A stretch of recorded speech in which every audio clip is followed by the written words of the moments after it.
Selamat malam, Shalom, Bapak Ibu, Saudara sekalian.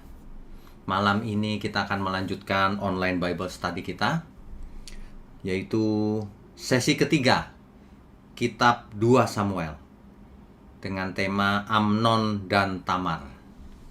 Kisah ini beberapa orang mengetahuinya dan beberapa orang belum tahu, makanya kita bahas.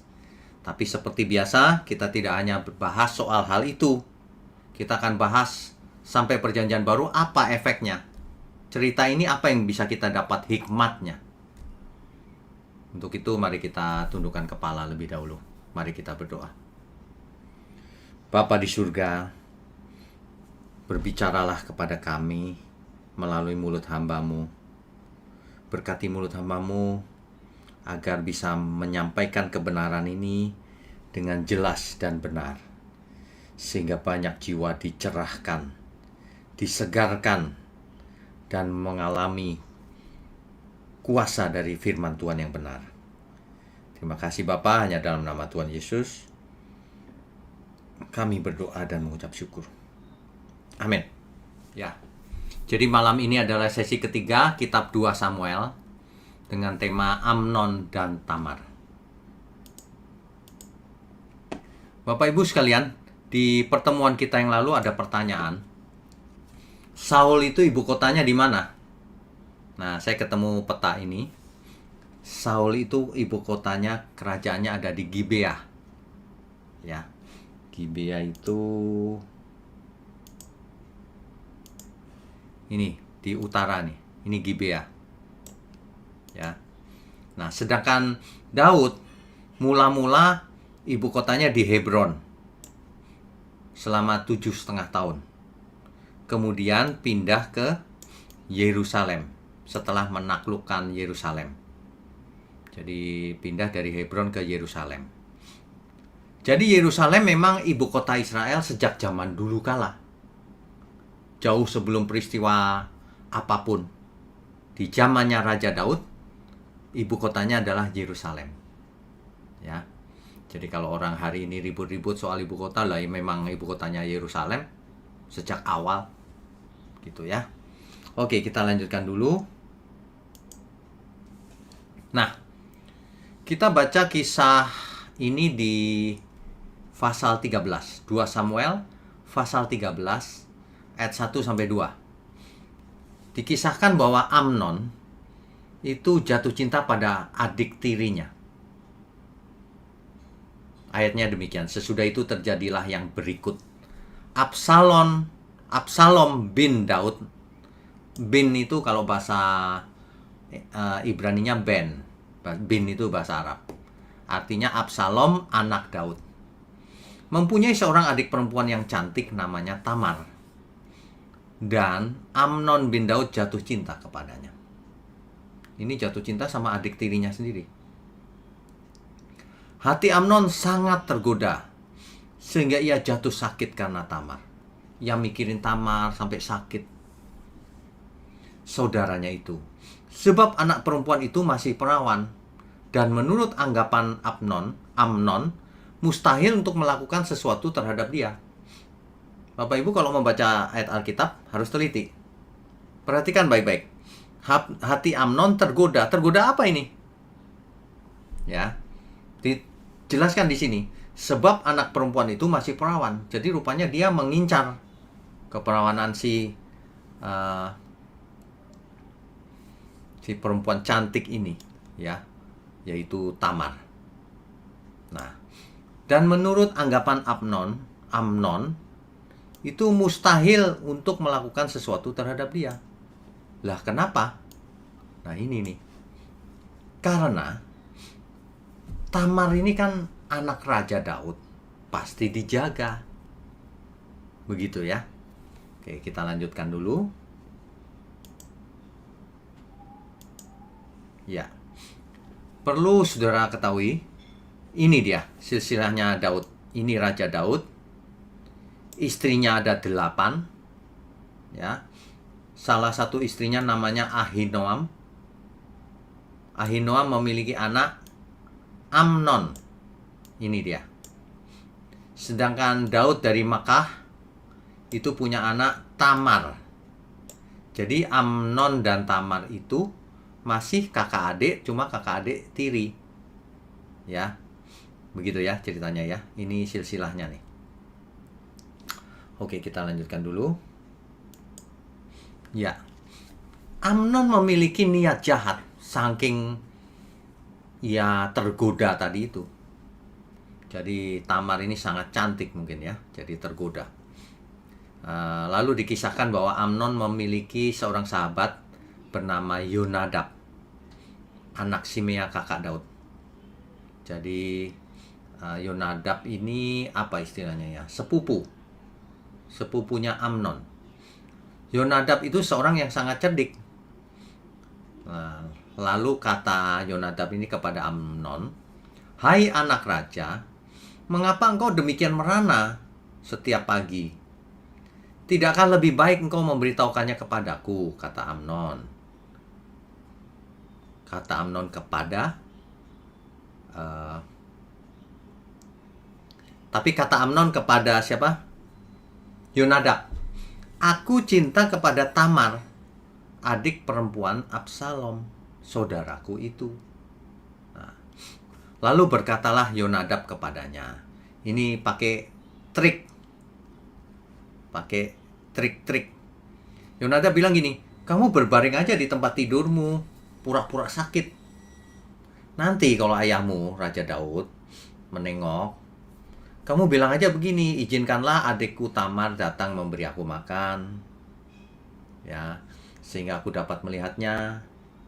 Dan aku akan makan dari tangannya." Minta disuapin rupanya. Ya, oke. Lalu berikutnya, ini kita membaca ayatnya urut nih, kali ini. Bapak Ibu Saudara. Ayat 6-nya. Sesudah itu berbaringlah Amnon dan berpura-pura sakit. Lalu Raja Daud menengok, dan seperti direncanakan, Amnon berkata kepada papanya, "Izinkanlah adikku Tamar datang membuat barang 2 kue di depan mataku, supaya aku memakannya dari tangannya." Supaya mendekat. Jadi langsung dari tangan disuap. Lalu Daud menyuruh orang kepada Tamar ke rumahnya dengan pesan, "Pergilah ke rumah Amnon kakakmu dan sediakanlah makanan baginya." Maka Tamar pergi ke rumah Amnon, kakaknya, yang sedang berbaring-baring.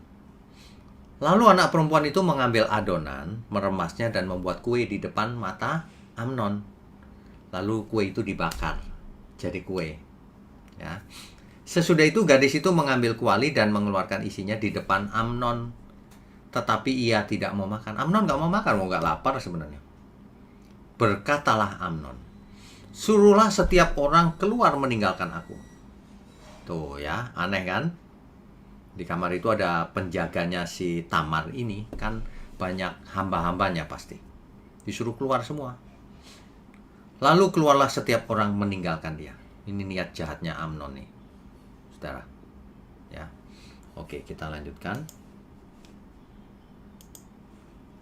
Ya, lalu berkatalah Amnon kepada Tamar, perhatikan baik-baik, "Bawalah makanan itu ke dalam kamar, supaya aku memakannya dari tanganmu." Lalu Tamar mengambil kue yang disediakannya itu, lalu membawanya kepada Amnon, kakaknya, ke dalam kamar. Ketika gadis itu menghidangkannya kepadanya supaya ia makan, dipegangnyalah gadis itu dan berkata kepadanya, "Marilah tidur dengan aku, adikku." Waduh, Amnon ini benar-benar. Tetapi gadis itu berkata kepadanya, "Tidak, kakakku, jangan perkosa aku, sebab orang tidak berlaku seperti itu di Israel. Janganlah berbuat noda seperti itu." Jadi sebenarnya ya, saudara, kalau seseorang mau berbuat dosa itu sebenarnya ada peringatan loh. Entah itu peringatan dari orang yang diajak berbuat dosa, ataukah peringatan itu dari orang lain, ataukah peringatan itu dari Tuhan sendiri. Sebenarnya setiap orang diperingatkan. Jadi nggak ada orang yang berbuat dosa tidak ada peringatan sama sekali. Minimal hati nuraninya diperingatkan, ya. Nah, dan aku, kata Tamar, "Kemanakah ku bawa kecemaranku? Dan engkau akan dianggap sebagai orang yang bebal di Israel. Dikasih tahu loh, si Amnon ini, kamu nanti dianggap bebal di Israel. Kamu memperkosa adikmu begini, adik tiri. Oleh sebab itu, ini ada solusinya sebenarnya. Si Tamar memberi solusi. Oleh sebab itu, berbicaralah dengan raja, sebab ia tidak akan menolak memberikan aku kepadamu. Jadi sebenarnya kalau Amnon minta baik-baik sama Raja Daud, dikasih. Gitu loh. Tapi si Amnon ini maunya sekarang. Nah, ini ciri-ciri. Nanti kita bahas hikmatnya apa.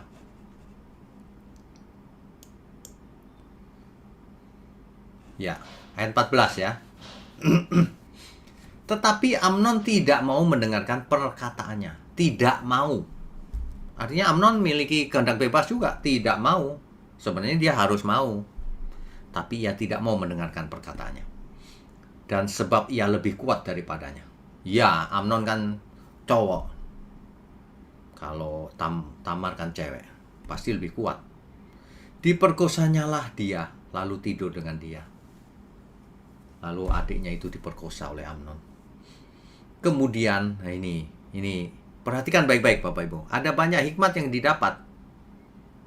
Kemudian timbullah kebencian yang sangat besar pada Amnon terhadap gadis itu.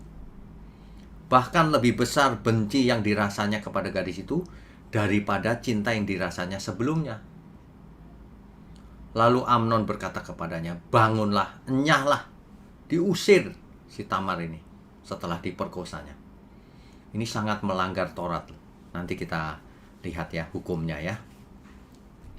Lalu berkatalah gadis itu kepadanya, tidak kakakku, sebab menyuruh aku pergi adalah lebih jahat daripada apa yang telah kau lakukan kepadaku tadi. Menyuruh pergi itu jahat sekali, menghina habis-habisan. Tetapi Amnon tidak mau mendengarkan dia. Amnon ini sudah gelap, saudara, jahat. Dipanggilnya orang muda yang melayani dia, katanya, suruhlah perempuan ini pergi daripadaku, dan kuncilah pintu di belakangnya. Diusir, sudah diperkosa, diusir. Ya, ini loh, saudara. Jadi, ini ada beda antara nafsu dan cinta kasih. Itu beda. Antara cinta dan nafsu itu beda banget. Meskipun seolah-olah mirip. Awalnya bisa mirip. Setelah Amnon memperkosa Tamar, maka terlihatlah aslinya apakah itu cinta atau nafsu. Sebenarnya ia bukan cinta terhadap Tamar. Amnon hanya bernafsu terhadap Tamar. Makanya, lalu Amnon memandang rendah atau menghina Tamar. Benci itu. Biasanya, kalau seseorang berbuat dosa begini, ia bukannya cinta sama yang ditidurinya, malah benci. Kenapa? Itu biasanya menyalahkan yang perempuannya. Jadi di pikirannya Amnon itu, gara-gara kamu ini aku jatuh dalam dosa. Itu, benci. Memandang rendah. Perhatikan baik-baik. Cinta itu sabar. Nafsu itu maunya buru-buru mendapatkan kepuasan. Jadi Amnon tadi itu bukan cinta sebenarnya. Itu nafsu. Cinta itu baik dan lemah lembut. Tapi kalau nafsu itu kasar. Cinta itu tidak egois. Yang penting aku senang. Nafsu itu sangat egois. Yang penting aku senang, kamu terserah gitu. Jadi kita harus bisa membedakan apakah ini nafsu atau cinta. Khususnya anak muda yang belum menikah. Kalau yang sudah menikah sudah pasti itu nafsu kalau lihat perempuan lain. Dan ingat Tuhan Yesus berkata apa? Kalau kamu melihat lawan jenis, lalu kamu mengingininya. Mengingini di situ maksudnya tergerak syahwatmu, terangsang, maka kamu sudah berzina di dalam hatimu dengan dia. Itu luar biasa itu. Ciri-ciri cinta kasih itu ada di 1 Korintus pasal 13. Kasih itu sopan. Antara lain ya. Ini tidak sopan sekali ini. Ya. hati-hati. Pokoknya kalau ada pelecehan seksual, oh itu nafsu itu artinya. Tapi saudara jangan gampang percaya dengan hoax yang di internet. Si itu melakukan pelecehan, omong kosong, buktinya mana? Selama tidak ada bukti, itu berarti bohong dia. Hari ini banyak orang pembohong. Jadi sama, jahat banget. Nafsu pasti orang itu. Orang yang buat bohong itu pasti nafsu. Nafsu belum tentu nafsu seks. Nafsu berkuasa. Nafsu ini mendominasi sesamanya. Macam-macam. Nafsu ingin menjadi pejabat. Dan sebagainya. Nafsu itu setelah terpuaskan akan berubah menjadi jijik dan benci. Itulah yang dialami oleh Amnon. Ia menjadi jijik lihat Tamar dan benci. Makanya Tamar diusir. Ya, padahal yang salah dia. Perhatikan baik-baik itu. Jadi di antara Bapak Ibu kalau nanti ada yang konseling dan sebagainya sudah mengerti kenapa dia begini, kenapa dia begitu. Ya. Oke, kita lanjutkan. Ini hukumnya. Saudara, Ulangan pasal 22 ayat 28 sampai 29. Apabila seseorang bertemu dengan seorang gadis yang masih perawan dan belum bertunangan, memaksa gadis itu tidur dengan dia, dan keduanya kedapatan, maka haruslah laki-laki yang sudah tidur dengan gadis itu memberikan 50 sikal perak kepada ayah gadis itu. Dan gadis itu haruslah menjadi istrinya, sebab laki-laki itu telah memperkosa dia. Selama hidupnya tidak boleh laki-laki itu menyuruh dia pergi. Nggak boleh ngusir. Nah, hukum ini benar-benar dilanggar oleh Amnon. Ya. Kalau sudah memperkosa harusnya ia mengambil istri. Dan tidak boleh diusir selamanya. Begitu. Jadi melanggar hukum. Melanggar hukum Taurat. Itu di hari itu saja sudah melanggar, apalagi hari ini. Ya. Akibatnya, Tamar meratap sangat sedih. Gadis itu memakai baju kurung yang maha indah. Kenapa? Seorang gadis yang belum nikah itu memakai baju kurung yang maha indah karena ia putri seorang raja. Putri Raja Daud. Sebab demikianlah putri-putri raja yang masih perawan berpakaian baju kurung panjang. Itu tandanya dia masih perawan. Nah, kemudian pelayan itu menyuruh dia keluar, lalu mengunci pintu di belakangnya. Lalu Tamar menaruh abu di atas kepalanya, mengoyakkan baju kurung yang maha indah yang dipakainya, meletakkan tangannya di atas kepalanya, dan pergilah ia sambil meratap dengan nyaring. Bapak Ibu Saudara perlu tahu, menaruh abu di atas kepala, mengoyak baju, itu adalah tanda bahwa ia sangat sedih. Dalam konteks ini, ia mau memberitahukan aku tidak gadis lagi. Hilang keperawanannya, itu maksudnya. Ya. Di ayat 20. Kakaknya Absalom tahu ini. Makanya Absalom bertanya, apakah Amnon kakakmu itu bersetubuh dengan kau? Sebab setelah ketemu Amnon kok dia mengoyakkan bajunya. Jadi Absalom mengerti. Maka sekarang adikku, diamlah saja. Bukankah ia kakakmu? Dia adem-ademin gitu. Janganlah begitu memikirkan perkara ini. Lalu Tamar tinggal di rumah Absalom kakaknya itu seorang diri. Ya sedih, tapi seorang diri tinggal di rumah kakaknya. Ketika segala perkara itu didengar Raja Daud, sangat marahlah Raja Daud. Marah doang, tapi tidak melakukan tindakan apa-apa. Kita lanjutkan dulu. Dan Absalom tidak berkata-kata dengan Amnon, baik tentang yang jahat maupun tentang yang baik. Absalom diem aja, nggak pura-pura nggak ada apa-apa gitu. Tetapi Absalom membenci Amnon, sebab ia telah memperkosa Tamar adiknya. Saudara, Daud sangat marah dalam hal ini, tapi tidak buat apa-apa. Kenapa? Kemungkinannya ya, karena ia teringat akan dosanya sendiri, yaitu dengan Batsheba perselingkuhan dengan Bathsheba. Jadi dia nggak berani keras sama anaknya karena dia sendiri berdosa. Nah, seorang ayah yang tidak tegas terhadap anaknya akan membawa anak itu pada suatu hari ketidaktaatan. Anak itu nggak akan taat kalau nggak dididik. Bahkan pemberontakan. Makanya banyak anak memberontak ke orang tuanya. Nggak dididik dengan keras, dengan benar. Atau dididik terlalu keras, lari anak itu memberontak. Nggak boleh. Jadi didik itu harus pas. Nggak boleh terlalu lembut, nggak boleh terlalu keras. Harus pas. Barulah didikan itu efektif. Ya. Jadi seorang ayah nggak bisa adil dalam hal ini. Kepada Amnon diem aja, cuma marah-marah doang. Ada banyak orang seperti itu. Tidak tegas menjadi seorang ayah. Anaknya nggak dididik, nanti anak itu nggak jadi orang. Nggak mateng karakternya. Ya. Oke, kita lanjutkan. Jadi sampai di sini kita tahu bahwa Absalom membenci Amnon. Cuma diam-diam aja gitu. Rupanya Absalom sedang menyiapkan strategi. Ya. Oke, kita lanjutkan dulu. Ya. Sesudah lewat 2 tahun, Absalom mengadakan pengguntingan bulu domba di Baal Hasor yang dekat kota Efraim. Lalu Absalom mengundang semua anak raja. Nunggu 2 tahun loh, saudara.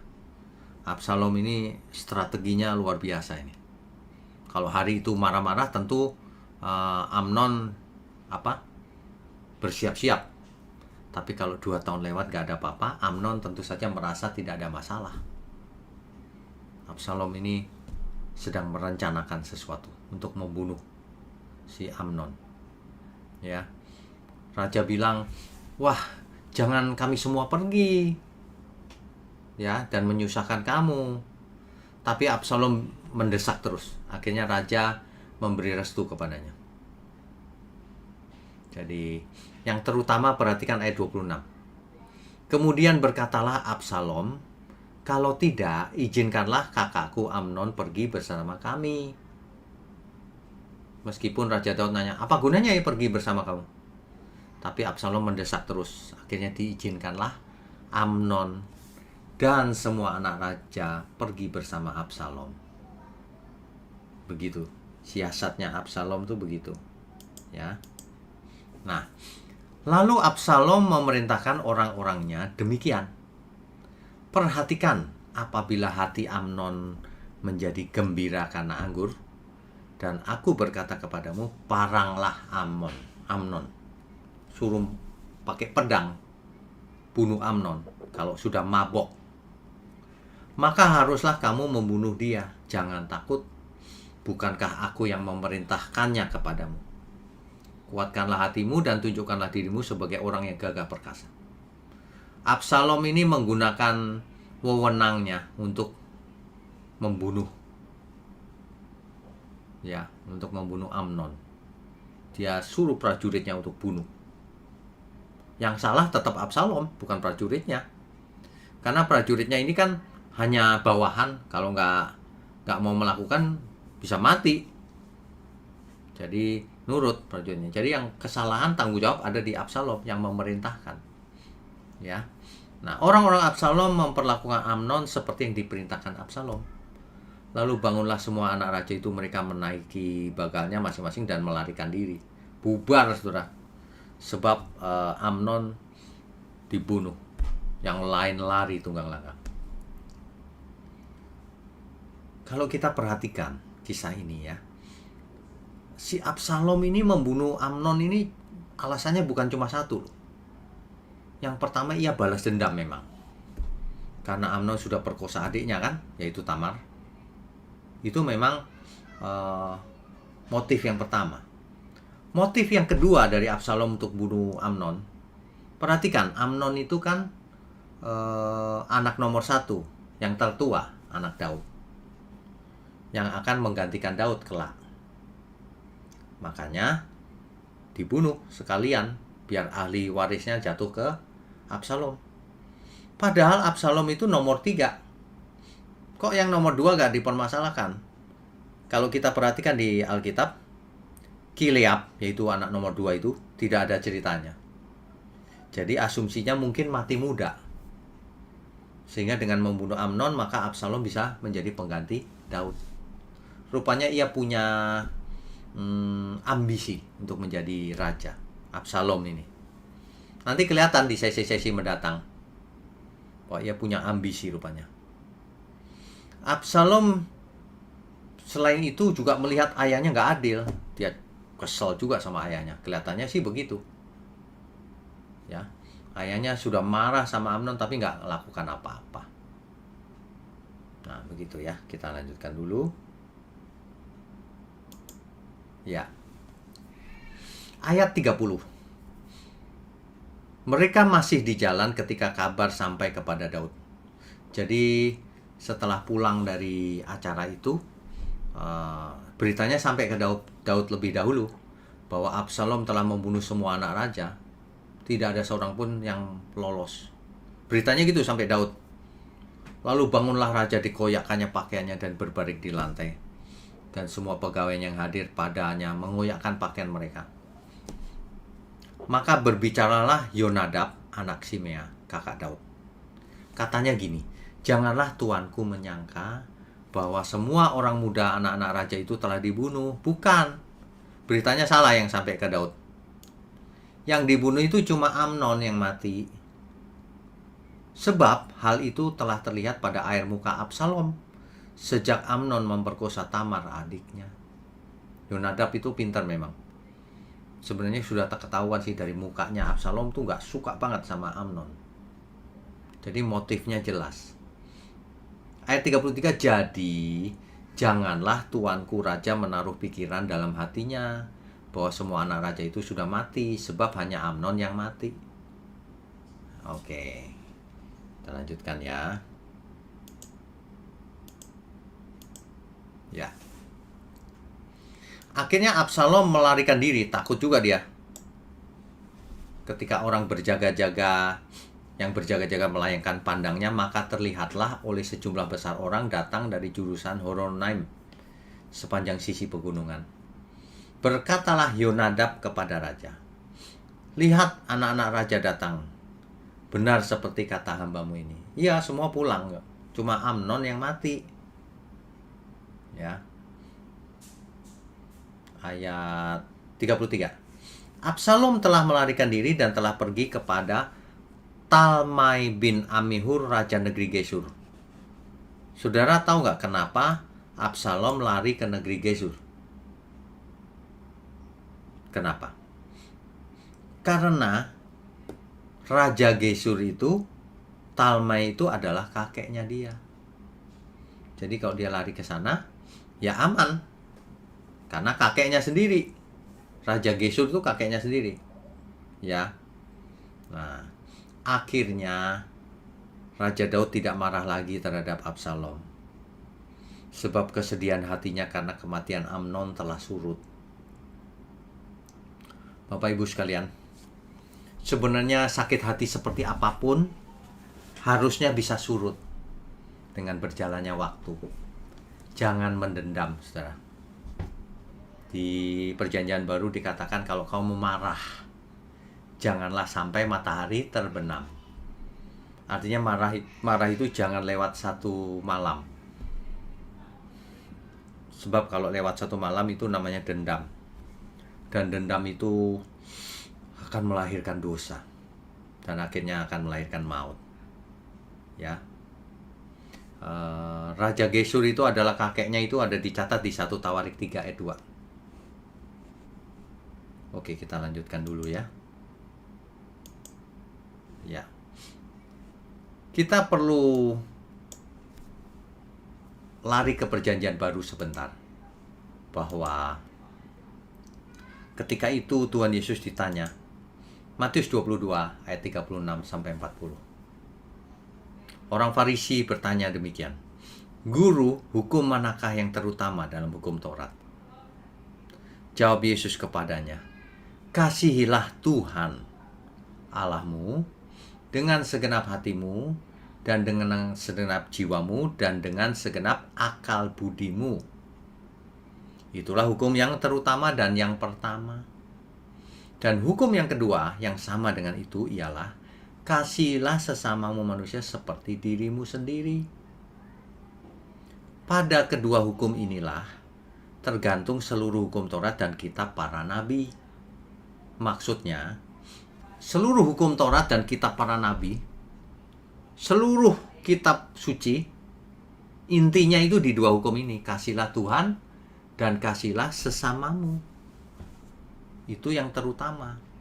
Jadi kalau ada yang mengajar bahwa keselamatan itu tidak ada hubungan dengan perbuatan, salah. Karena hukum yang terutama itu kasihlah sesamamu seperti engkau mengasihi dirimu sendiri. Apakah itu perbuatan atau cuma bicara? Aku mengasihimu, aku mengasihimu. Saya itu heran kenapa orang tidak mengerti ya. Perbuatan seseorang itu menentukan juga apakah ia selamat atau tidak. Tentu saja semua karena anugerah. Kalau Tuhan Yesus tidak mati di kayu salib, ya percuma orang berbuat apapun. Tapi karena Tuhan Yesus mati di kayu salib, maka sekarang kita harus berbuat yang baik. Perbuatan baik macam apa? Ya ini hukum yang terutama. Kasihlah Tuhan Allahmu dan kasihlah sesamamu. Kan begitu. Ini memang banyak salah kaprah selama ini, saudara. Banyak sekali teolog yang bicaranya itu cuma sebagian.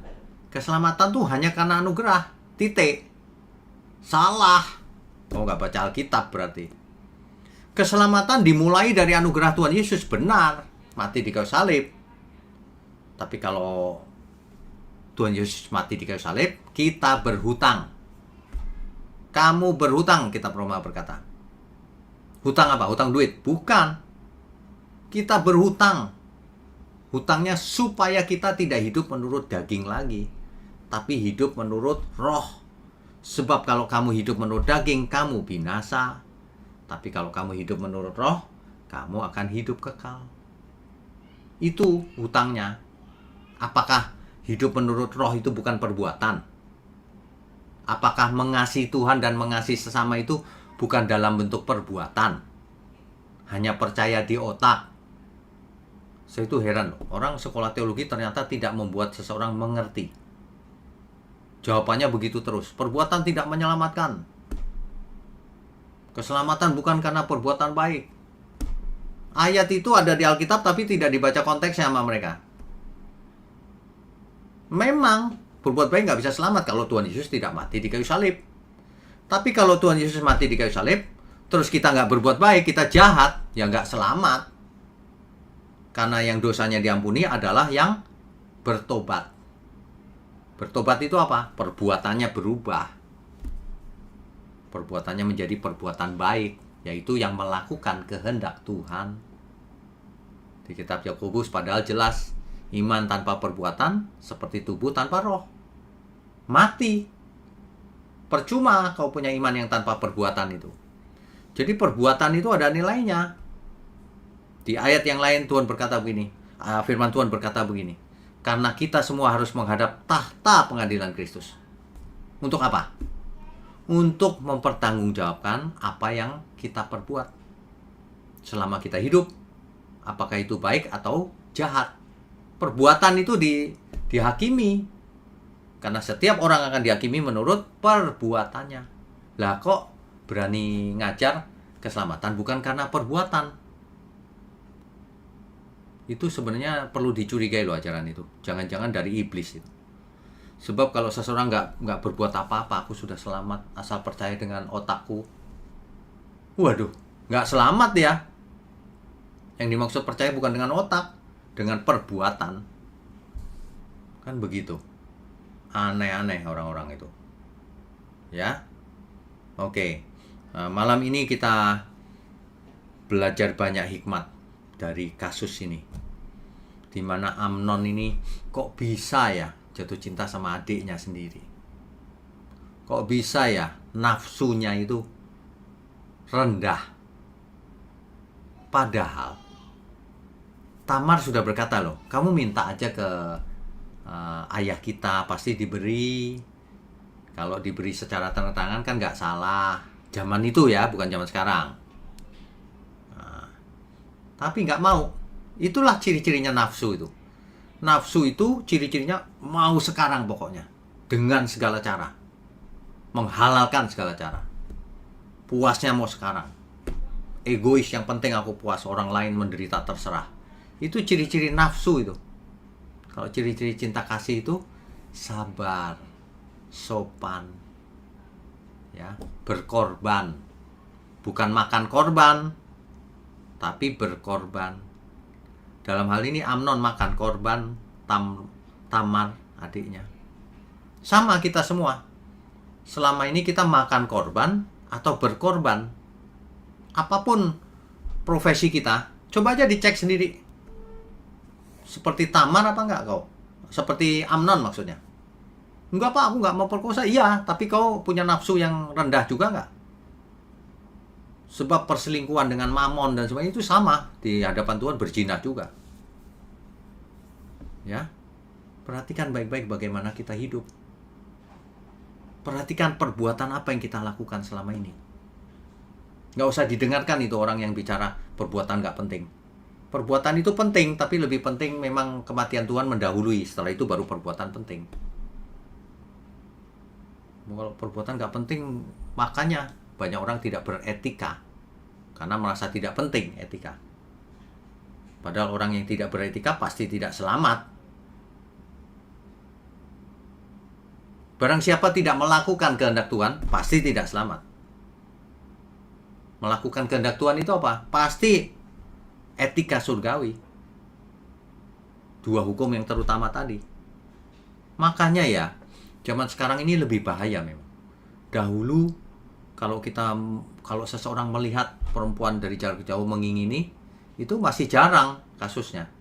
Tapi kalau sekarang di handphone, di komputer, nggak nyari-nyari bisa dikirimin iklan yang porno-porno. Apalagi kalau orang pernah lihat, wah dianggap langganan tuh, dikirimin. Ya, jangan pernah kita memulai apapun hari ini. Anak kecil bahaya, di handphone dikirimin yang porno-porno banyak. Waduh, rusak ini. Itu bisa menimbulkan nafsu, bukan cinta itu. Nafsu itu. Nafsu itu akan mencelakakan biasanya. Ya. Sebenarnya Amnon memiliki kesempatan untuk tidak melakukannya karena diperingatkan berkali-kali oleh adiknya. Kalau kamu mau aku, mintalah sama raja. Itu. Kalau kamu lakukan itu, kamu jadi orang bebal loh. Di Israel nggak ada yang seperti kamu. Tapi dilanggar terus. Ya, akibatnya mati di tangan Absalom. Akibatnya menimbulkan dosa yang lain. Absalom menjadi berdosa. Dan dosa itu akan melanjutkan lagi di sesi-sesi mendatang. Seperti nubuatan yang disampaikan oleh Nabi Nathan kepada Daud. Keturunanmu akan penuh dengan pedang. Ya, itu sesi yang lalu tuh. Sudah dibahas. Oke. Ya, kita sudah belajar. Makanya kalau belajar itu tidak perlu mengalami, tapi oh iya, mengerti, jangan dilakukan sesuatu yang tidak pantas dilakukan. Amin ya saudara ya. Oke, kita lanjutkan dengan diskusi dan tanya jawab. Silakan, co-host. Ya, baik, bagi Bapak Ibu yang ingin bertanya, silakan raise hand. Untuk penanya pertama, Bapak Joe Aldri, silakan Pak. Shalom Pak Wiknyo. Shalom. Pak Wiknyo, ini sekali kisah-kisah yang cukup tragis saya lihat, gitu loh. Ya. Kalau saya mau soroti sekarang nih Pak, mohon tanggapan Bapak juga ya, menyangkut ketidaktegasannya Daud saya lihat. Ya. Karena Absalom jelas-jelas menyimpan dendam itu jelas salah dia. Ya. Ya kan? Dia spesial lagi, dia tunggu 2 tahun begitu. Ya. Jadi kalau dari Imamat 20 ayat 17 kan jelas-jelas tuh Pak dibilang, bila seorang laki-laki mengambil saudaranya perempuan, anak ayahnya atau anak ibunya dan mereka bersetubuh, maka itu perbuatan sumbang dan mereka harus dilenyapkan di depan orang-orang sebangsa. Betul. Di Imamat sudah tuliskan begitu, kemudian disambung dengan ulangan tadi Bapak sampaikan. Betul. Dalam posisi Daud yang tersandera dengan kesalahan masa lalunya, Pak, ya. Ya, Nah, ternyata kan tidak menghasilkan juga satu ketidaktegasannya di ini kan menghasilkan satu tragedi baru lagi bagi keturunan-keturunannya. betul. Benar Jadi sekali. apa Pak, yang seharusnya dilakukan supaya jangan sampai juga pelajaran juga bagi kita supaya kita jangan sampai tersandera oleh kesalahan masa lalu kita. Terima Ya, kasih Pak. Tuhan ya. memberkati. Baik. Jadi begini, di zaman perjanjian baru ini sudah sangat luar biasa kita semua. Yang pertama, kita diampuni dosa kita. Ketika kita diampuni oleh Tuhan dosa kita, kita pun harus mengampuni orang lain yang bersalah kepada kita. Kita pun harus mengampuni diri sendiri.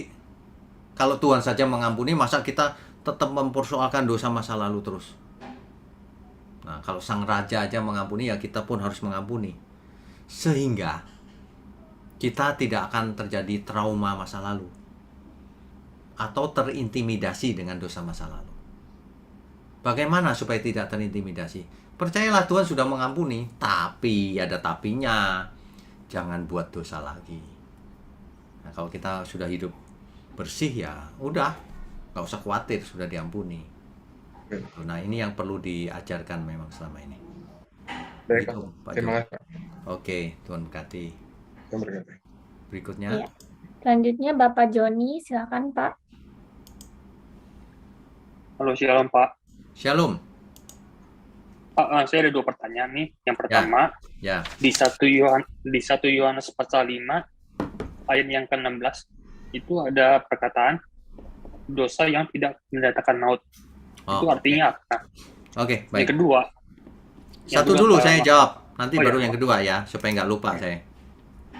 Oke, ada dosa yang tidak mendatangkan maut. Salah satunya begini Pak, yang pertama, jika dosa itu dibereskan, artinya bertobat sungguh-sungguh, dibereskan sebelum mati, maka nggak mendatangkan maut. Ya. Yang kedua, jika dosa itu adalah ketidaktepatan, misalnya gini, aku belum sempurna nih, belum tepat 100%. Nah, belum tepat 100% kan sebenarnya dosa itu dalam teks Alkitab disebut hamartia, masih kurang tepat. Tapi nggak mendatangkan maut. Karena apa? Contohnya gini, aduh kadang-kadang aku kok salah ngomong ya. Nah itu kan nggak sengaja. Nah itu tidak mendatangkan maut, tapi kok sengaja mendatangkan maut kalau nggak bertobat. Gitu. Oke Pak, ngerti. Oke. Tuan. Yang kedua, Ya, yang kedua. Kalau what if nih Pak, kalau seandainya aja, Ya. kalau Ya. misalkan Tuhan Yesus tidak mati di kayu salib, berarti semua orang di bumi sama orang yang udah meninggal itu binasa, termasuk orang-orang yang saleh hidupnya, atau mereka bisa selamat tuh karena dari hukum Taurat, hukum Musa. Gitu. Kalau Tuhan Yesus tidak mati di kayu salib, maka semua orang binasa. Karena tidak ada yang menebus dosanya. Itu di perjanjian lama, kambing dan domba itu kan hanya sementara. Setiap bulan, setiap periodik harus mempersembahkan, diulang-ulang terus. Yang ruang Maha Kudus harus setahun sekali, tiap tahun diulang terus, nggak lunas-lunas dosanya. Jadi tidak ada keselamatan. Lagi pula kita tahu bahwa setiap orang mati, kalau Tuhan Yesus tidak mati di kayu salib, masuknya ke alam maut, di Hades atau Sheol. Nah, jadi tidak ada solusi. Itu sebabnya ketika Tuhan Yesus mati di kayu salib, rohnya turun ke Hades, Sheol, untuk membawa para tawanan, yaitu orang-orang saleh perjanjian lama, naik ke atas. Kemana itu? Ke Firdaus. Begitu. Ya, ngerti Pak. Itu aja Pak. Terima kasih Pak ya. Oke, Tuhan Selamat malam. berkati. Selamat malam. Iya. Selanjutnya Bapak Payaman, silakan Pak. Pak Payaman, silakan. Selamat malam Pak. Selamat malam. Mohon maaf minggu lalu nggak ikut saya, kebetulan kurang sehat Pak. Ya, nggak apa-apa. Sekarang sudah sehat ya Pak? Ya sudah Pak. Ya, puji Tuhan. Terima kasih juga Pak. Tadi Bapak juga sampaikan kebetulan 2 minggu lalu saya bertanya itu kerajaan Saul, ibu kotanya di mana pada waktu Oh. beliau. Itu Bapak ya? Ya saya yang bertanya Pak. Ya. Sudah Sampai terjawab ya, ketemu Pak? juga. Bapak saya BGB ya. Ya terima Ya, kasih ya. banyak. Ya, Eh, menjadi pertanyaan saya sekarang ini, Pak. ya silakan Pak. Ketemuilah raja. Pada saat itu memang apakah juga itu dibenarkan oleh raja sebagai ayah Tamar dan Amnon, atau itu mungkin taktik dari Tamar supaya bisa lepas? Oh, Makasih, Pak. baik, baik. Hari itu ya Pak, hari itu apa saja masih apa istilahnya? Diizinkan Pak. Kalau sang raja bilang boleh, ya itu diizinkan hari itu. Nah, itu praktek hari itu. Makanya terjadi apa?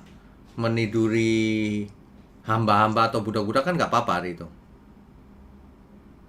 Jadi hari itu memang belum sampai kepada kebenaran yang di perjanjian baru.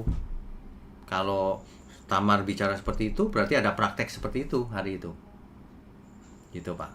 Tapi itu tidak perlu dipermasalahkan karena sudah lewat dan sudah nggak berlaku hari ini Pak. Ya kan? Hari ini kan nggak berlaku Pak. Mana boleh? Nggak boleh. Ya, Pak. Satu lagi, Pak, ya. Ya silakan. Tadi Bapak katakan juga tadi, yang tidak bertobat tidak diampuni dosanya. Ya. Satu pihak. Di pihak lain, bahwa Yesus telah mengampuni.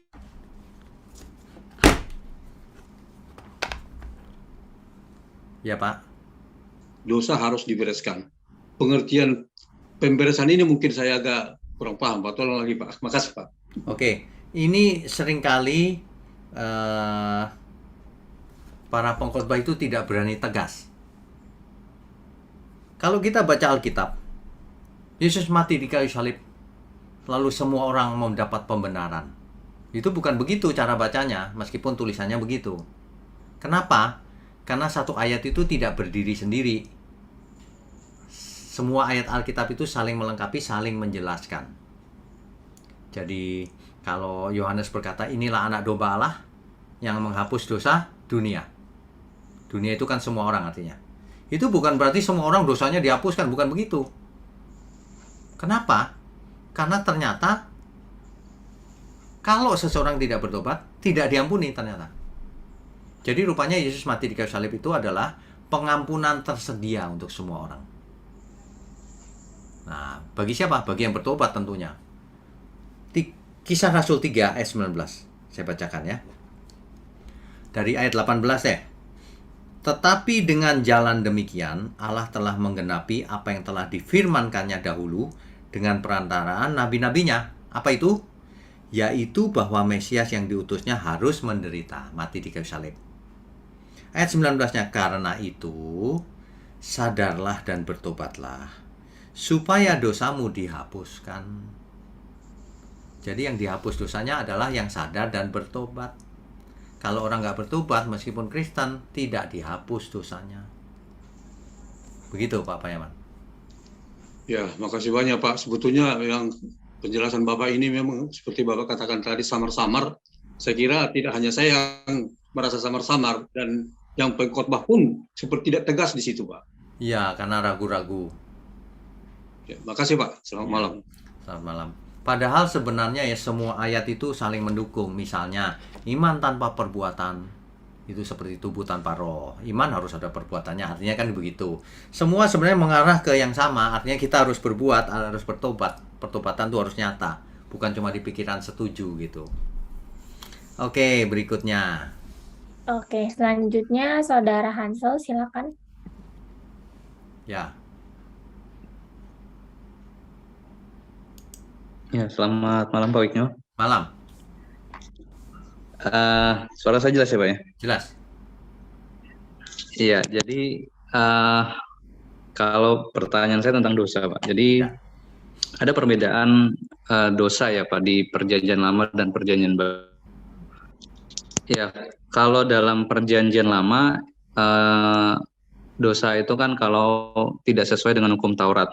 Ya. Tapi kalau di Perjanjian Baru di dalam ini aja kan hukum yang dikatakan oleh Yesus, hukum apa namanya di ayat Hukum yang Matius terutama. 5:28 Bukan, Mbak. Matius 5 ayat 28, tetapi aku berkata kepadamu, setiap orang yang memandang perempuan serta menginginkannya sudah berzinah Ya. dengan dia dalam hatinya. Ya, Nah, berarti kan di Perjanjian Baru Tuhan Yesus mengatakan bahwa berpikir aja, memandang aja, menginginkannya itu sudah berdosa. Gitu. Betul. Sementara kalau di Perjanjian Lama itu kan melakukan baru dikatakan berdosa, begitu ya Pak ya. betul. Nah, pertanyaan saya kan kalau di Perjanjian Lama itu kan jika seorang berbuat dosa ada persembahan korban berupa daging korban, Betul. seperti itu, sehingga dosanya bisa dihapuskan. Ya. Tapi tidak semua sama seperti itu ya Pak ya, karena mungkin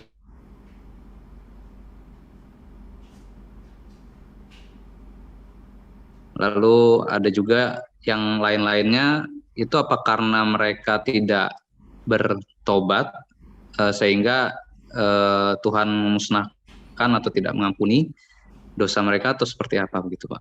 Oke.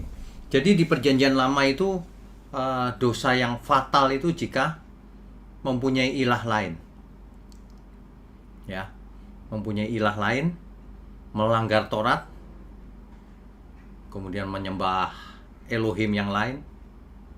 Contohnya bangsa Israel sampai di Kanaan malah menyembah dewa Baal dan seterusnya gitu. Nah, sebenarnya di Perjanjian Baru juga masih berlaku. Kalau orang punya Elohim yang lain, punya Tuhan yang lain, wah itu paling fatal itu. Ya. Orang yang tidak memenuhi hukum Taurat juga fatal sekali. Inti hukum Taurat kan sampai ke Perjanjian Baru sebenarnya. Yang dibatalkan itu kan peraturan-peraturan yang dibuat manusia. Hukum Taurat dieksplorasi menjadi 613 peraturan Taurat kan gitu. Nah, itu batal. Taurat disempurnakan oleh Tuhan Yesus. Kalau kamu memandang perempuan dan mengingini, itu sudah berzina gitu. Tapi tetap hukum Taurat itu sebenarnya, cuma disempurnakan. Lebih sempurna Perjanjian Baru. Nah, begitu. Jadi pertanyaan kamu apa ya, Hensel?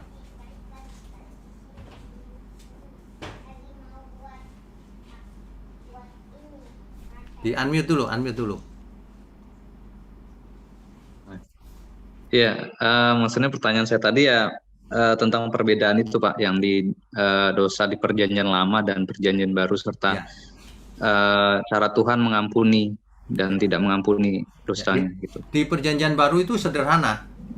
Seseorang yang tidak melakukan kehendak Tuhan binasa. Simpel saja. Gitu. Jadi kalau Tuhan tidak berkenan ya binasa. Makanya Rasul Paulus menulis dalam 1 Korintus 10 ayat 31. Jika engkau makan, atau jika engkau minum, atau jika engkau melakukan sesuatu yang lain, apa aja maksudnya, lakukanlah semuanya untuk kemuliaan Tuhan. Nah, itu intinya di situ. Ya. Oke, Tuhan berkati. Oke. Selanjutnya Bapak Otto, silakan Pak. Selamat malam Pak Wigno. Selamat malam. Saya yang bertanya ini, ada dua pertanyaan. Kalau orang percaya lewat iman saja dan dia tanpa perbuatan, karena mereka kalau orang percaya lewat iman saja dan bukan perbuatan, karena mereka dapat pengajaran demikian. Siapa yang bertanggung jawab karena keselamatan? Karena keselamatan itu pribadi. Terus bagaimana tindakan kita, Pak? Tindakan kitanya ini siapa? Orang itu yang mendapat Tindakan pengajaran yang kita pribadi, Pak. Kita ya.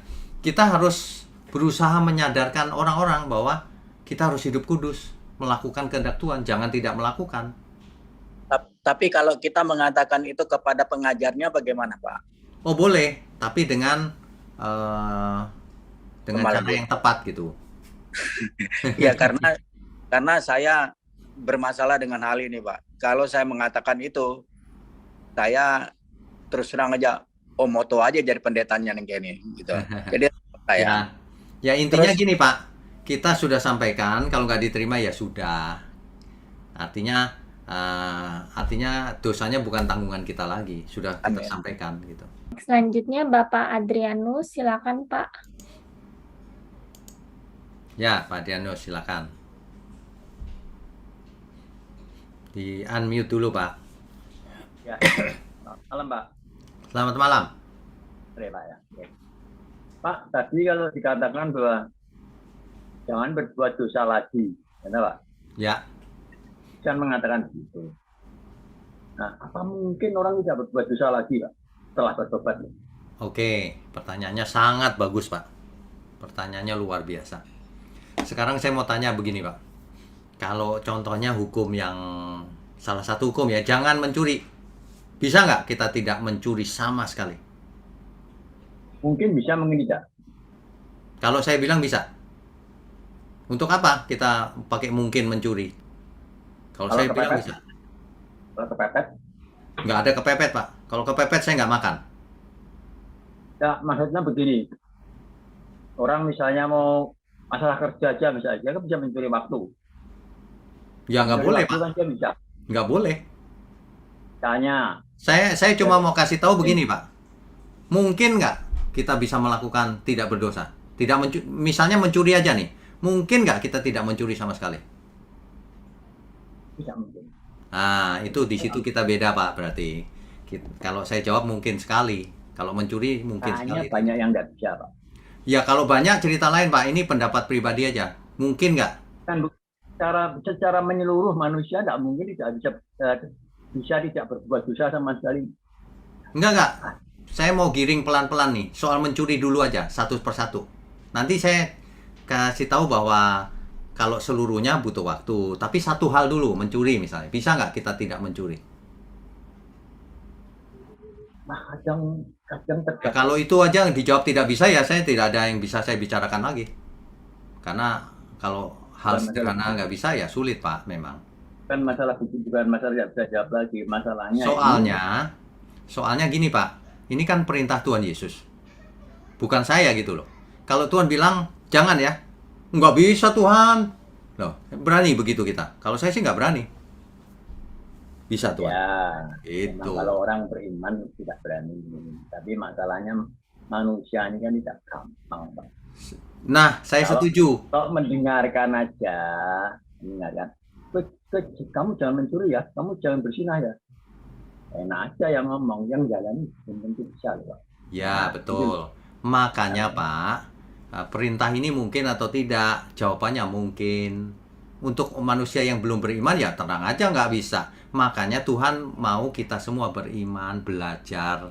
Kalau sekarang belum bisa, belajar, makin lama makin bisa. Diharapkan sebelum kita mati, sudah bisa. Masa mencuri aja nggak bisa menghindar, kan gitu. Masa nanti kita Itu sudah- kalau kasusnya misalnya yang ditanyakan Pak Berga masalah mencuri. Kalau masalah yang lain, dosa kan tidak hanya mencuri. Betul. Saya giring satu persatu dulu idenya. Kalau mencuri aja nggak bisa, harus mencuri. Wah, ya udah, nggak ada yang masalah lain nggak usah diomongin, pasti nggak bisa. Saya deal dulu sama Pak Berga masalah mencuri. Masalah yang Oke, kalau mencuri bisa ya. Nggak mencuri bisa ya maksudnya ya. Dengar ya, oke. Jadi gini, Pak, ceritanya. Soal mencuri, oh aku bisa nggak mencuri. Soal berzina, aku bisa nggak berzina. Tapi kadang-kadang aku salah ngomong. Nah, artinya belum sempurna juga, Pak. Artinya gini, dalam setiap hal kita usahakan, namanya juga perintah Tuhan ya, kita berusaha semaksimal mungkin. Gitu loh. Tapi nggak boleh gini, disuruh Tuhan, oh nggak bisa Tuhan. Oh ya nggak boleh gitu, kita mesti berusaha. Itu yang saya mau sampaikan, Pak. Ya. Oke. ini kan perlu waktu ya Pak. Ya, betul. Nggak bisa Nah, gini, Pak. masalah- Besok tiba-tiba udah sempurna, ya nggak mungkin, Pak. Nggak mungkin itu. Tapi kita nggak Masalahnya boleh kan- bilang nggak bisa. Masalahnya kan begini Pak. Kalau Ya. dari saya dengar ya dari Ya, para pendeta tidak semua. ya. Kalau dia berkhotbah gini, kalau kamu sudah bertobat jangan berbuat dosa lagi. Kalau kamu berbuat dosa lagi kamu tidak bisa masuk surga. Nah, pernyataan seperti itu kan, waduh, gimana ya? Ya, ya. Ya, Nah, tapi maksud saya gitu loh. ya ngerti. Jadi nggak sesimpel itu juga sih. Kita butuh waktu untuk proses belajar, mematikan kedagingan kita. Nah, kalau itu saya setuju, Pak. Memang sulit, gitu. Nah, kan butuh waktu toh Pak. Iya, Jangan pasti, jangan Pak. Pasti. pernah ngomong kan, enak buat dosa lagi ora iso mlebu swarga. Wah, lah orang cuma gitu kan ya males lama-lama. Iya, iya, iya. Bener nggak, Pak? Ya, ngerti, Pak. Ya. Kita ya jangan, aduh, kalau ngomong jangan asal ngomong ya. Oke, itu yang pertama. Yang kedua ini Pak, yang terakhir Pak. Ya, silakan. Konsekuensinya kalau berbuat dosa lagi. Misalnya saya dulu berjudi misalnya. Terus saya akhirnya bangkrut. Akhirnya saya bertobat. Tuhan, bisa saya Tuhan, saya tidak mau kita Tuhan. Ya. Setelah itu saya ada ekonomi saya. Ya. Ternyata saya berjudi lagi setelah itu. Ya. Ya. Konsekuensinya apa? Konsekuensinya nanti bangkrut lagi, Pak. Berjudi jarang yang menang kan soalnya. Konsekuensinya Tuhan tidak suka ngulang-ngulang dosa itu. Intinya gini, Pak, sampai mati bagaimana akhirnya, bertobat apa enggak? Kalau akhirnya pas judi mati, ya nggak ada pengampunan udah. Karena nggak bertobat kan? Kalau pas judi mati nggak ada pengampunan. Oke. Nggak ada, belum sempat bertobat. Apa mungkin dia kalau berjudi lagi terus bisa bangkrut? Padahal enggak loh, malah semakin kita jadi bandar loh. Oh ya, kalau bandar memang iya sih. Nah, tapi masalahnya bukan soal duit, Pak. Masalahnya apakah Tuhan berkenan atau tidak, itu aja sih. Ya, tidak berkenan. Konsekuensinya kan tetap dia terima hukuman. Iya, Yang saya maksud di sini konsekuensinya di dunia ini kan belum tentu. Kalau orang misalnya judi bangkrut, terus dia dipulihkan Tuhan, setelah bertobat dipulihkan Tuhan, dia judi lagi, apa dia pasti bangkrut? Kan tidak terjawab. Oh iya, enggak. Betul. Banyak lah tidaknya ya Pak ya. Ya. Oke Pak, itu ya. Oke. Tuhan berkati ya. Tuhan berkati. Yuk, mari. Next. Selanjutnya Bapak Heri, silakan Pak. Pak Heri, silakan.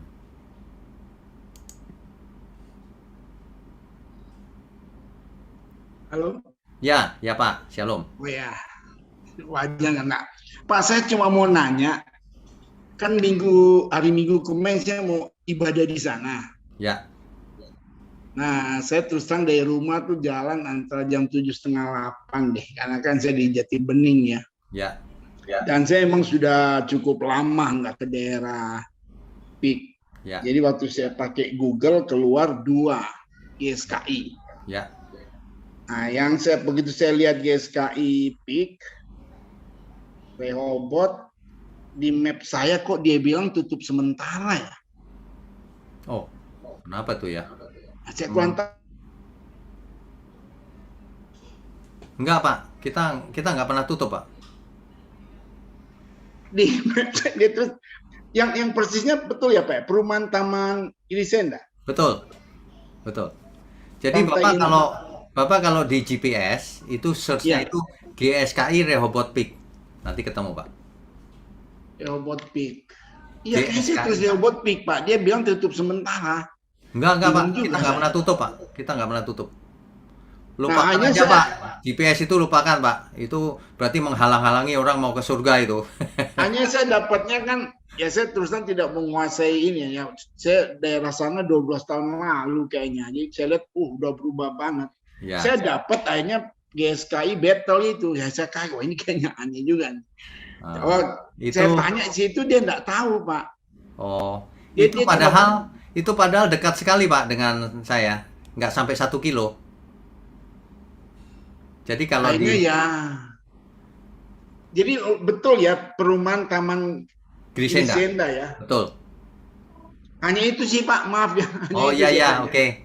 Kalau search di GPS itu paling gampang, Pak. GSKI Rehoboth Peak pasti benar. Sampai Taman Grisenda. Ya. Makasih, Pak. Oke, terima kasih. Iya. Selanjutnya Bapak Erwin, silakan. Ya, silakan. Di unmute.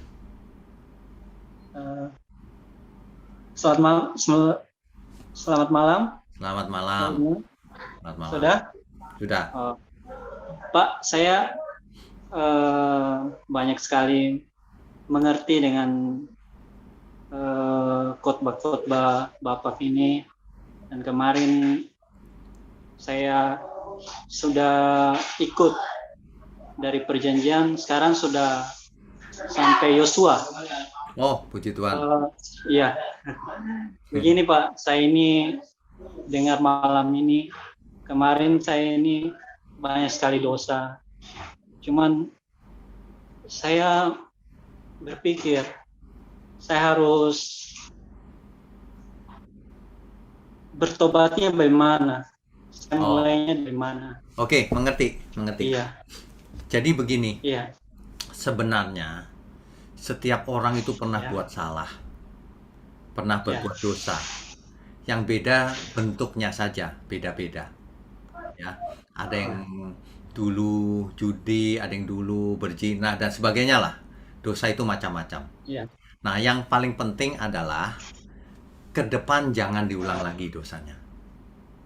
Yang kedua, selain tidak mengulang dosa, yang kedua, mari kita mencari kehendak Tuhan. Caranya, salah satunya belajar online Bible Study ini. Supaya kita mengerti Alkitab dan mendapatkan hikmatnya. Ya. Amin. Nah, yang ketiga tentu saja jangan berdiri di jalan yang licin, artinya nonton yang nggak benar, dengar yang nggak benar. Kita mulai mengarahkan pada kegiatan yang positif. Itu. Nah, nanti dengan berjalannya waktu Terus ini lagi. Ya. Terus satu lagi pertanyaannya, Pak. Ya. Saya ini kan dari gereja yang tidak menganut baptisan. Oh, oke. Jadi ya, kami tidak dibaptis, cuman ada ruang pertobatan saja. Ya. Di bangku anugerah. Jadi kalau mau bertobat, datang ke depan, berdoa di bangku anugerah, terus didoakan pendetanya. Jadi kami tidak dibaptis. Ya. Pertanyaannya? Pertanyaan saya, apakah itu sudah termaksud juga baptisan atau pertobatan begitu, Pak? Kalau menurut Alkitab, yang namanya baptisan itu ya di Islam. Ya kan? Iya. Alkitab, kita bicara Alkitab kan? Nah, iya. Tetapi baptisan itu tidak menyelamatkan. Kalau seseorang dibaptis pasti selamat. Ya enggak, kalau hidupnya masih enggak bertobat, percuma baptisan. Kan gitu. Baptisan itu adalah lambang bahwa seseorang yang dicelup itu maksudnya mematikan manusia yang lama. Waktu muncul lagi lambangnya bahwa dia bangkit lagi sebagai manusia yang baru. Makanya seseorang yang dibaptis itu harus komitmen, aku mulai belajar hidup baru di dalam Tuhan. Meninggalkan dosa dan mau hidup baru. Itu arti baptisan. Ya. Jadi yang penting adalah berarti ya. Hati yang hati. Yang penting hati adalah bertobat. Iya, yang penting adalah bagaimana kita ke depan ini melakukan semua kehendak Tuhan. Kalau baptisan gampang, tinggal minta dibaptis sebentar, baptis. Yang sulit bukan itu. Kalau baptisan kan gampang. Kalau yang sulit adalah bagaimana kita mematikan manusia lama kita dan hidup menurut kehendak Tuhan. Selagi kita masih hidup. Jangan terintimidasi oleh dosa masa lalu.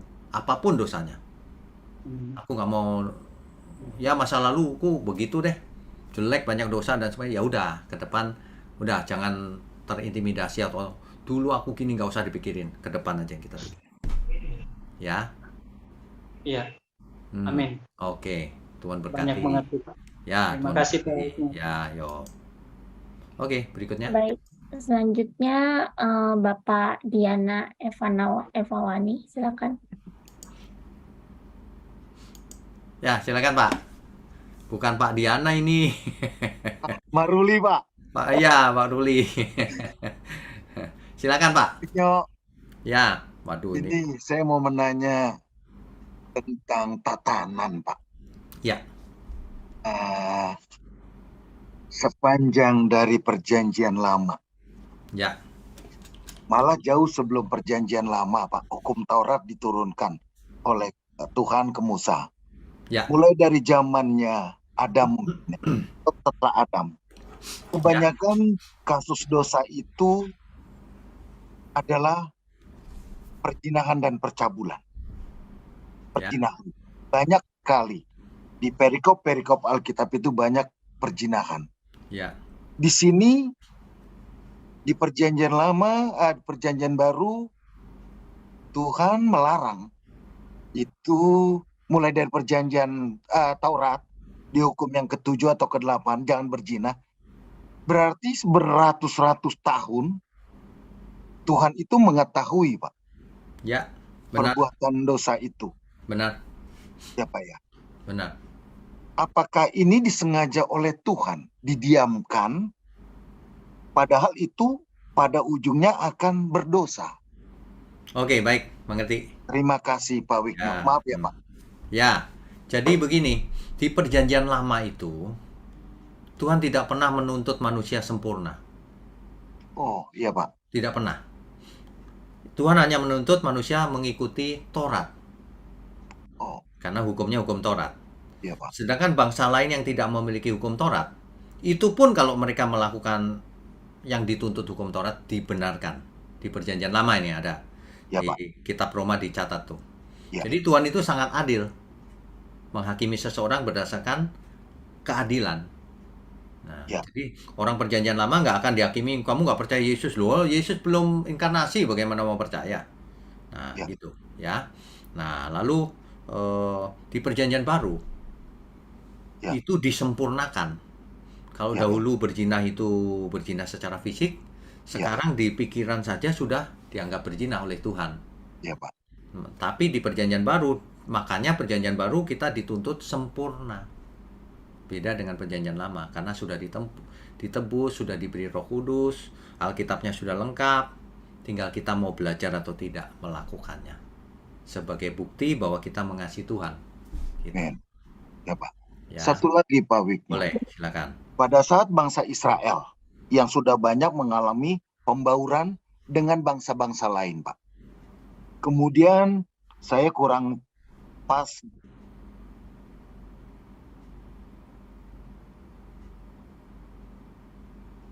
atau raja untuk mengusir wanita-wanita yang sempat menikah dengan bangsa Israel, anak dan istrinya.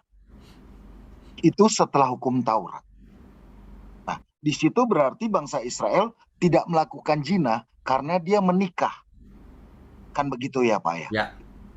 Kemudian dia diusir anak dan istrinya biar kembali suci bangsa Israel. Ya. Apa nggak lebih berdosa ini Pak? Hal seperti itu, maaf ya Pak. Ya, benar. Yap. Jadi memang perjanjian lama itu sudah blunder Pak. Oh. Apa saja udah nggak cocok gitu. Betul Pak. Akhirnya begini, Israel berusaha menjaga kemurniannya. Israel ya Israel gitu. Ya. Yang kawin campur diusir. Yang kawin campur nggak boleh ke bait Allah. Iya. Nah, makanya terjadi bangsa Israel dan orang Samaria itu musuhan, Pak. Iya. Kalau dia lagi jalan, di sana ada orang Samaria, dia muter, Pak. Nggak mau ketemu aja, nggak mau. Najis gitu, kafir. Oh. Nah, sehingga terjadilah itu Tuhan Yesus ketemu di sumur Yakub dengan perempuan Samaria. Samaria. Itu Iya, Pak. diomongin banyak orang, Pak. Oh, dia rabi kok bicara dengan perempuan Wanita kafir. Samaria. Ya, gitu-gitu. Nah, tapi dialog itu justru menjelaskan ke kita. Nanti akan ada saatnya dan sudah tiba saatnya. Orang tidak beribadah di Yerusalem, tidak juga di gunung Gerizim, gunung itu. Iya. Nggak gitu caranya. Kenapa? Dalam roh dan kebenaran. Amin. Hukum Taurat dibubarkan. Kenapa? Karena hukum Taurat itu hanya berlaku untuk orang Israel. Di luar Israel dianggap kafir. Justru nggak bagus. Makanya hukum Taurat dibubarkan dengan segala peraturannya. Kenapa? Supaya keduanya menjadi satu. Nah, keduanya itu dicatat di Alkitab. Supaya tidak terjadi polarisasi. Ini Israel, ini non-Israel. Ini umat Tuhan, ini kafir, goyim. Ya. Nah, begitu dengan matinya Tuhan Yesus sebagai manusia, maka seluruh hukum Taurat dan segala peraturannya dibatalkan. Sehingga keduanya menjadi satu di dalam Tuhan. Udah nggak bicara lagi goyim, non-goyim, kafir, tidak kafir. Enggak. Makanya Tuhan Yesus dimusuhin oleh orang Yahudi. Tuhan berkata begini, anak Abraham adalah orang yang melakukan kehendak Tuhan. Amin. Bukan yang secara genetik. Anak Abraham, Israel, secara fisik. Bukan. Gitu. Gitu, Pak. Amin, Pak. Satu lagi boleh, Pak Wigno? Boleh. Jadi ada salah satu suku, kelompok orang Israel yang di Amerika kan ya Pak? Ya. Ada. Nah, kalau memang orang Israel sangat mengutamakan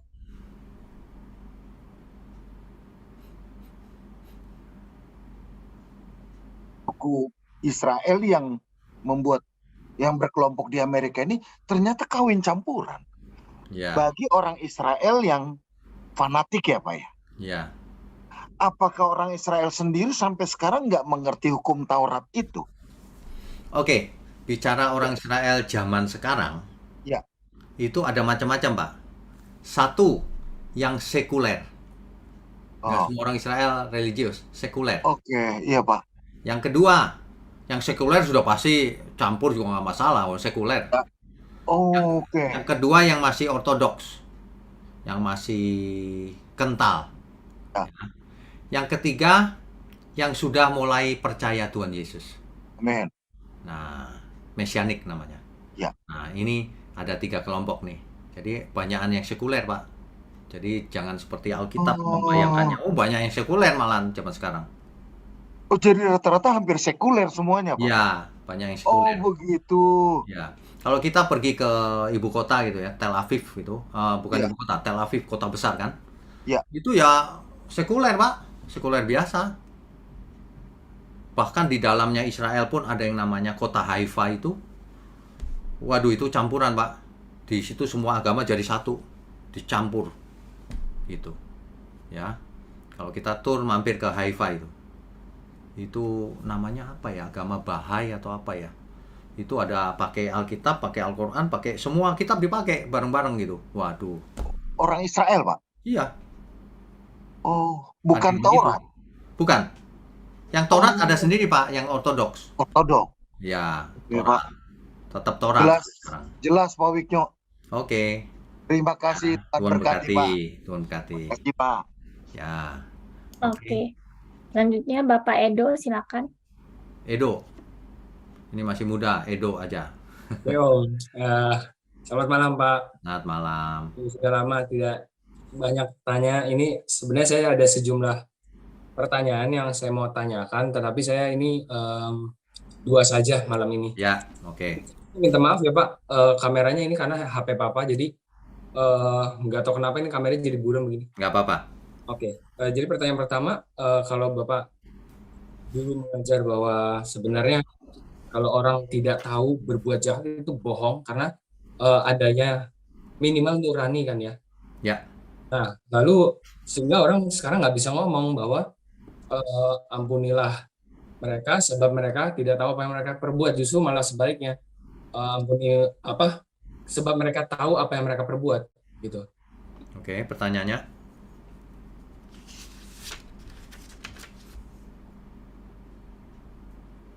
Yang mencambuk Tuhan Yesus itu kan pasti mereka juga punya nurani karena mereka juga ada di situasi di mana Tuhan Yesus itu sebenarnya penghukuman terhadap Tuhan Yesus itu karena penghasutan agamawan Yahudi gitu Pak. Jadi harusnya mereka tahu dong gitu. Bagaimana itu Pak? Oke. Hari itu mereka tidak tahu bahwa Tuhan Yesus adalah Mesias. Mereka nggak percaya. Makanya Tuhan berkata begitu kan, ampuni mereka sebab mereka tidak tahu apa yang mereka perbuat. Nah, jadi dalam kasus Tuhan Yesus itu memang mereka tidak tahu bahwa Yesus adalah Mesias. Nah, tapi kalau hari ini orang berbuat jahat, ya tergantung kasusnya. Kebanyakan orang tahu kalau dirinya jahat. Betul. Tapi terus dilanggar. Masa nggak tahu? Nah, kalau itu sampai situ saya setuju Pak. Tapi begini, karena maksud saya bukan mereka itu percaya sama Mesias ya. Kalau percaya Mesias, kalau mereka tidak percaya Mesias ya betul. Tetapi eksekutor ini kan juga tahu bahwa sebenarnya meskipun mereka nggak percaya Yesus itu Mesias, tetapi mereka tahu bahwa Yesus itu nggak bersalah gitu Pak. Tetapi mereka tetap menjalankan. Enggak, mereka tahu. Mereka tahu bahwa Yesus bersalah menurut pengertian mereka. Bahwa Yesus menghujat, mengaku sebagai anak Allah. Waktu di Sanhedrin, sidang agama kan ditanya, apakah engkau anak dari yang terpuji, Mesias? Tuhan Yesus menjawab, akulah dia. Padahal yang namanya Mesias atau anak dari yang terpuji itu dijelaskan lagi sama Tuhan Yesus, akulah dia, dan engkau akan melihat anak manusia duduk di sebelah kanan Allah. Itu sebenarnya Tuhan Yesus sedang bicara kitab Mazmur, yaitu Adonai sendiri. Nah, makanya tidak perlu saksi lagi. Udah semua orang tahu Yesus bersalah menghujat Allah. Hari itu begitu ceritanya. Ya. Tetapi kalau di akhir itu ketika Tuhan Yesus sudah tergantung, lalu kan ada tuh salah satu petinggi prajurit mengatakan sungguh orang ini anak Allah. Ya. Nah, itu bagaimana Pak? Karena kan mereka kan orang ini kan membawahi prajurit sekaligus eksekutor itu. Gitu. Karena dia tahu. Mereka takut juga Tuhan sama Yesus. Mereka tahu Tuhan Yesus berdoa, ampunilah mereka. Selama ini nggak ada orang disalib masih bisa berdoa, ampunilah mereka. Yang ada adalah kamu sambar geledek ya, kamu jahat yang ngaco gitu, karena kesakitan kan. Yang kedua, terjadi gempa bumi, gelap. Wah, ada sesuatu nih. Jadi mereka tahu, gitu. Oh, baru tahunya karena ada tanda-tanda itu Pak ya? Tanda-tanda semua itu. Oh, oke. Baik, itu menjawab. Kemudian pertanyaan keduanya mengenai ajaran itu Pak, yang mengajarkan, ini saya sebenarnya tahu ya, karena saya pernah bicara juga sama Bapak, bahwa adanya ajaran aliran di dalam kekristenan yang mengajarkan bahwa keselamatan itu karena iman, begitu, tidak perbuatan. Nah, saya ini karena juga di lingkungan sekarang kan di lingkungan akademik ya. Ya. Sehingga saya dulu sebenarnya sebelum di lingkungan akademik juga, bahwa saya meyakini bahwa begini, saya juga punya keyakinan teguh kepada Alkitab, sehingga saya menjadikan Alkitab tuh pegangan kalau belajar apapun. Sehingga saya juga mempelajari apa yang dianggap sesat, apa yang dianggap salah, seperti ya dari pemikiran para filsuf misalnya, lalu pengetahuan sekuler. Kemudian saya mempelajari ulang aliran ini yang mengatakan demikian.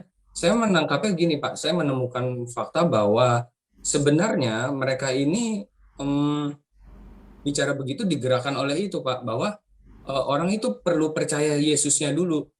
Keselamatan itu diperoleh dari percaya dulu, kemudian baru engkau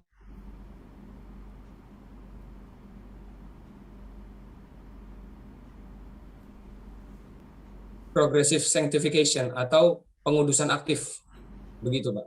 Ya. Kalau begitu sebenarnya apakah boleh kita juga belajar dari situ, tetapi mengambil apa yang benar saja, karena Bapak sendiri juga pernah bicara bahwa kalaupun ada yang sesat, itu sesat di satu spot, ya, tetapi yang lain belum tentu dia sesat, gitu Pak. Tapi kamu mesti ingat, kebenaran itu utuh. Betul. Nggak bisa putus, potongan-potongan nggak bisa. Nah, jadi Tuhan Yesus mati di kayu salib, nah itulah keselamatan. Tapi karena itu kita berhutang, supaya kita hidup menurut kehendak Tuhan, menurut roh. Itu penuh perbuatan, sanctification namanya. Nah, jadi perlu perbuatan, perlu. Kalau orang nggak berbuat, terus apa buktinya kamu beriman? Nah, gitu loh. Penjelasannya sederhana aja. Mungkinkah iman tanpa perbuatan? Nah, suruh jawab aja orang itu. Kalau dia bilang mungkin, ya sudah, nggak usah diskusi. Percuma ngomong sama orang begitu. Mungkinkah iman tanpa perbuatan? Nah, gitu aja. Kan kita diselamatkan karena iman juga kan? Betul. Nah, mungkinkah iman tanpa perbuatan? Suruh jawab yes or no, jangan muter-muter jawabannya. Seringkali orang muter-muter kan kalau ditanya. Ya atau tidak, gitu aja deh. Kalau dia berani bilang mungkin tanpa perbuatan, ya udah, itu dia teologinya. Udah, kita nggak usah bicara. Percuma bicara sama orang kayak gitu. Karena Alkitab jelas-jelas bilang bahwa iman tanpa perbuatan seperti tubuh tanpa roh. Mati itu namanya. Kalau sampai orang berani jawab begitu, ya percuma bicara. Iya kan? Jadi pertanyaannya harus langsung to the point, langsung yang kritis. Mungkinkah iman tanpa perbuatan? Gitu aja. Ya. Iya Pak. Jadi kalau Bapak bilang, saya kan juga ngikutin 7 natur kebenaran, bahwa kebenaran itu harus utuh, jujur. Ya. Nah, itu saya juga pernah tanya sama Bapak bahwa adanya teolog yang sudah gelar tinggi itu mengajarkan dalam satu doktrin itu dia salah menangkap, tetapi Bapak bilang ya kalau dibilang sesat seluruhnya ya tidak, tetapi dia hanya sesat dalam satu ini. Kalau yang lain kan mungkin tidak, begitu Pak. Jadi kita boleh nggak belajar dari dia begitu? Tidak. Nanti kamu belajarnya Kalau kamu tahu yang benar yang mana, yang enggak yang mana, ya kamu ngapain belajar sama dia? Belajar itu harus dari yang utuh, koheren. Sebab nanti kamu salah nyomot, ini kamu pikir benar, ternyata itu yang salahnya dia. Sesuatu yang nggak koheren itu nggak usah dipelajari. Artinya dia sendiri tidak mengerti. Gitu. Ya. Baik Pak, terima kasih banyak. Oke, Tuhan berkati. Tuhan berkati juga Pak. Ya, berikutnya. Iya, sudah 23.4, masih ada 5. Mau berapa lagi Pak? Banyak sekali malam ini ya. Oke, 2 lagi deh. Nanti kita lihat, kalau 2 ini cepat sekali boleh. Langsung pertanyaannya ya, silakan. Ibu Herti Sunloy, silakan. Selamat malam Bapak. Selamat malam. Iya Pak, yang saya mau tanyakan, apakah kesalahan orang tua di masa lampau bisa juga dilakukan oleh anak-anak generasi penerusnya Pak? Oke, kesalahan masa lampau bisa saja diulang oleh anaknya, tapi bukan karena nurun secara otomatis. Karena anaknya lihat orang tua begitu, dia terpengaruh. Bisa juga diulang, tapi bukan otomatis ya, seorang anak kan punya kehendak bebas. Mestinya kalau dia lihat orang tuanya nggak benar, ya jangan ikuti-ikutan dong. Mestinya begitu. Kan tidak ada yang namanya kutuk turunan lagi di zaman perjanjian baru ini. Misalnya orang tua suka berzina, masa anaknya niru suka berzina? Ya enggak lah. Kecuali anak itu memang nggak ngerti kebenaran ya. Ya cerita lain. Begitu. Iya, baik Bapak. Yang pertanyaan selanjutnya, cerita yang menarik juga dari Amnon dan Tamar adalah pertemanan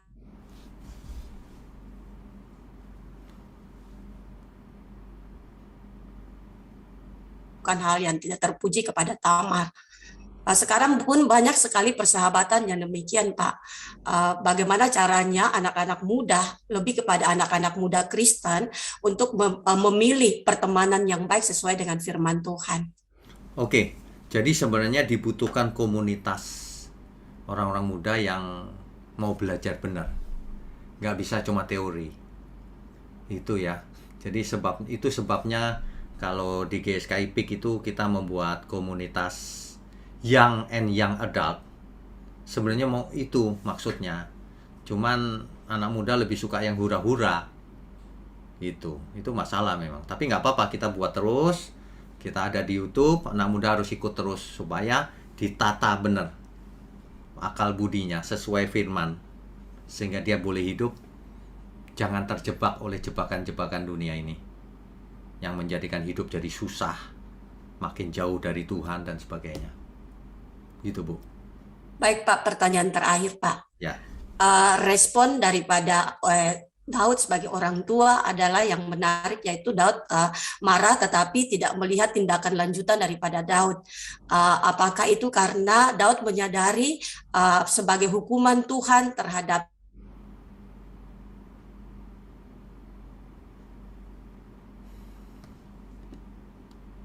dikaitkan dengan kehidupan sekarang, Pak? Banyak juga anak-anak yang melakukan kesalahan di masa lampau yang orang tua lakukan, dan banyak orang tua yang tidak mampu untuk dapat menasihati anak-anak karena mengingat untuk masa lampau mereka, sehingga anak-anak juga balik untuk menjudge orang tua. Bagaimana pendapat Bapak tentang hal ini? Oke, ini sebenarnya kalau satu keluarga itu bisa belajar bersama kebenaran, itu solusinya mudah. Jangan mengungkit-ungkit masa lalu, kita lakukan saja kehendak Tuhan gitu. Tapi kalau nggak ngerti kebenaran, saling menyalahkan. Dulu bapak juga begitu, terus bapaknya ngamuk lagi sama anaknya, jadi nggak ada titik temunya. Tapi kalau bertobat sama-sama satu keluarga, apapun kesalahannya di masa lalu, nggak ada masalah. Ayo kita lupakan saja masa lalu, kita mau menuju ke depan. Mestinya begitu sih solusinya. Ya. Baik, terima kasih Pak. Oke, Tuhan berkati. Tuhan berkati. Shalom Pak Winam, selamat malam. Shalom, malam. Terima kasih untuk pembahasan malam ini Pak, dan juga waktu dan tenaga Bapak. Terima kasih ya Pak. Dan begitu juga saudari kita Rika, terima kasih. Dan juga Bapak Ibu yang hadir pada malam ini, semuanya salam kenal ya. Pak, saya mau tanya ini Pak. Ya. Ini kan perjanjian lama ini kan bayangan sih untuk zaman sekarang ya. Betul. apalagi itu Amnon dan Tamar, bahkan dia pun juga rela memperkosa adik tirinya. Ya. Lagi zaman yang kita hadapi sekarang ini, setiap harinya ya, kalau saya dengar, saya lihat di berita itu pemerkosaan tiap hari, bahkan anak sendiri, Ya. saudara sendiri, macam-macam lah Pak. Saya percaya ini adalah bayangan dari perjanjian lama akan terjadi semuanya. Pertanyaannya?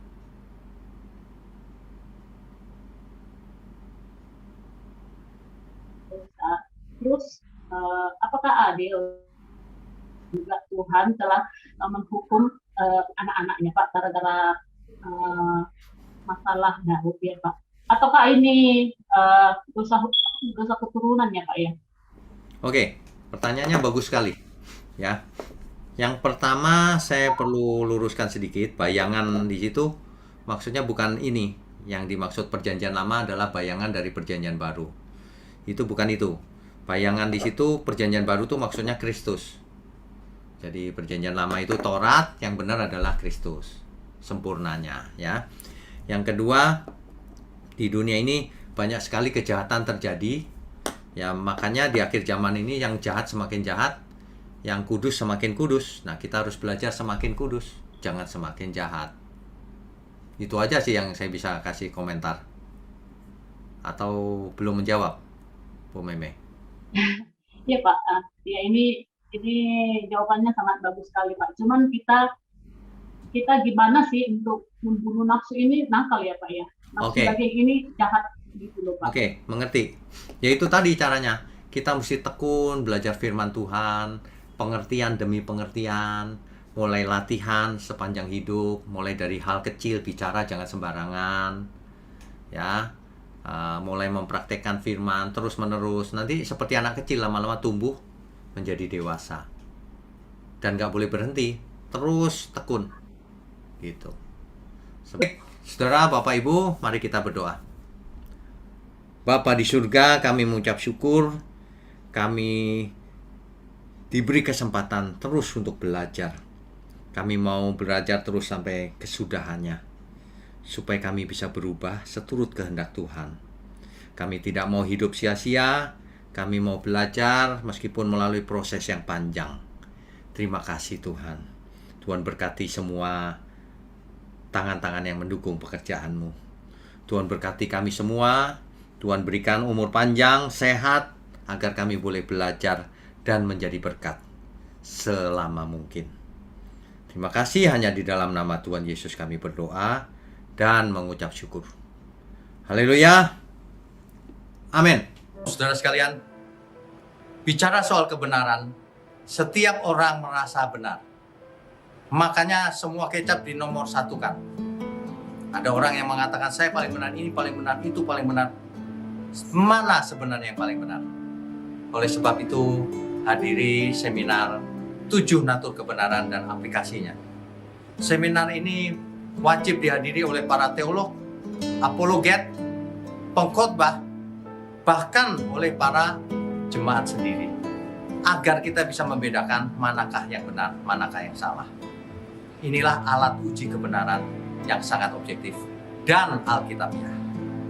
Pastikan saudara ikut dan ajak seluruh saudara dan sahabat-sahabat. Bapak-bapak dan ibu-ibu yang terkasih dimanapun berada, yuk kita belajar pelajaran Alkitab bersama secara online setiap hari Rabu jam 7 malam bersama pendeta Bapak Wignio Tanto secara online, bisa melalui Zoom. Tetapi kita harus mendaftarkan dulu ke nomor berikut ini. Selamat bergabung dan Tuhan Yesus memberkati.